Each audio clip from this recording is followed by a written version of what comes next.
I stepped away momentarily from my duties as the SourceCon editor to attend the ERE conference in Austin, Texas earlier this year.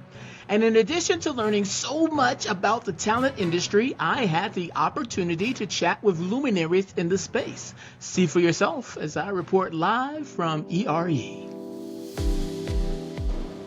Jim Stroud here, your SourceCon editor, reporting live not from SourceCon this time, but from ERE, where I'm meeting all kinds of interesting people like this young man. Young man, tell us, who are you and what do you do? I'm Jim Durbin. Great name, Jim. I like it. Thank you. You should keep it. I think I will. Recruitment marketing is what I do, and training. Train 10,000 recruiters. And that's just on a Monday. All right. You know what? I'm going to ask the audience this before I get into it. Look at this picture. And if you would, in the comment section, caption the cop show that we are portraying, because this looks like we could be a cop show. He's a cowboy, I'm the city boy, and we go off together fighting crime. That'd be fantastic. The market is in turmoil. I heard the term TA apocalypse earlier. And I know a lot of recruiters are very, very open to opportunities right now, and they're probably applying to 100 jobs a minute at the least. What advice would you give someone like doing that right now? We're hearing a lot of that. My advice is, what are you doing applying to so many jobs? We get desperate, we want to do it, you have to have a job, I get that. But think of the psychological toll of being rejected 100 times or 1,000 times. But you're not being rejected 100,000 times. You're just pushing paper. There's an automatic issue for that. Like when you go on LinkedIn, it says 10,000 people have applied. They haven't, they just clicked on the link. Well, what's it doing to you up here? So I'm not saying don't apply. I'm not saying spend an hour with each application, but you do what a recruiter should do. You make a list of companies that you want to work for. You make a list of companies you can drive to in the local areas. So if you want to do hybrid versus on-site versus remote, make a list of them and think, who do I know that can make an introduction? Or what do I know about this company? Go to the career site and apply. The idea that recruiters are using direct apply or lazy apply to just spit stuff out, what do you think is going to happen? I used to practice all the time because we do a lot of recruitment marketing and hiring systems training in my old careers. And I would apply for a job and then just to see how it happened. And this is really weird, this is how I know this. I applied for a job, I don't even remember who it was. I think it was Gartner. But I applied for a job, and I would apply for jobs that I was almost qualified for, but even I wouldn't have called myself back. Okay.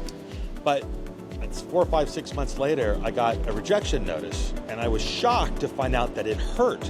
A company I couldn't remember for a job I didn't want, that I didn't really mean to apply on, it still had it hurt a little bit. And I'm thinking, boy, if I didn't care about that, it made me think about what happens with candidates when they get these rejections. So if you're just banging all those out, and then what do? You go on social media and go, I can't get a job if there's 1,000 applications. You gotta watch your head. It's like scrolling through TikTok, you're getting TikTok brain. Try to focus on your wins. Make sure that you're going and asking people, not just to pass the resume on, but get something positive going on. And the other thing is, don't forget your mental and physical health too. You can get up in the morning, you can walk, you can think about stuff, you can practice your interview techniques. That counts as job searching.